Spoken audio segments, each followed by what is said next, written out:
تاسو ته تقریبا یو غنټه پس بیا دا ویډیو خیمه چې دا اوبه ګوره چې څنګه سیلاب دلته کې ولاړ دی دا به بیا د تاسو ته یو غنټه پس خیمه او دا به تاسو ګورئ چې دا اوبه څنګه روانې شوې نو داسې حکومت له پکار دي چې دې دلته کې راشي او موږ سره لږ امداد وکړي یو ګاډی راله راولېږي نو دې حکومت نه به موږ نور څه غواړو چې موږ له دا نه کوي او غړې دعوې کوي چې مونږ دا وکړو هېڅ یې مو نه کړو که څه یې کړي اوس په دا مخامخ تاسو په مخامخ به دا ویډیو چې کوم دی دا به اوس مونږ شیر کوو او دې خلکو ته به دا پته ولګي چې دا اوبه څوک دي مونږ ډېره زیاته مجبوره شو چې په اخره کې راووتو او د کلي دا خلک راووته او په دې کې چې کوم دی جي راځه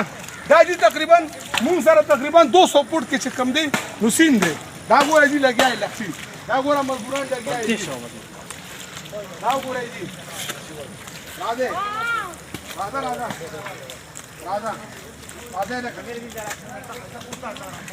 جی راشه جی دا ګورئ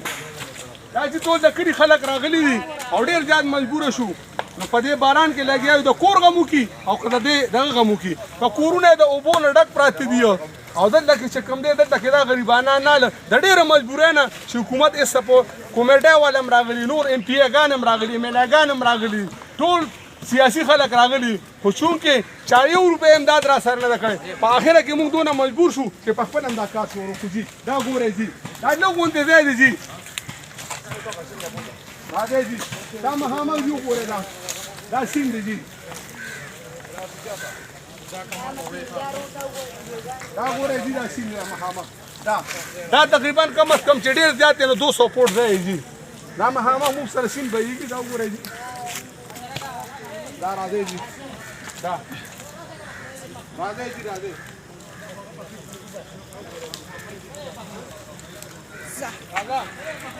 زه په جوز ختم شو د خدای لپاره دا مخامخ جي سیند دی دا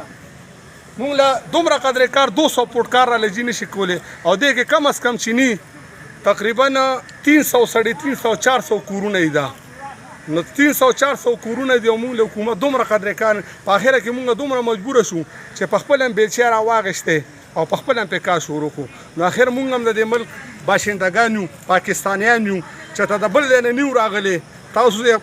افسرانو ته ایم پي اګانو ته ایم این اګانو ته مونږ دا سوال کوو چې مهرباني وکړئ زمونږ په دې کلي کې په نور آباد باندې لږ شانتې رحم وکړئ او دې خلکو ته وګورئ مهرباني وکړئ لږ شانتې تاسو راشئ چې وګورئ دا تاسو ته په خپله پته ولګي السلام علیکم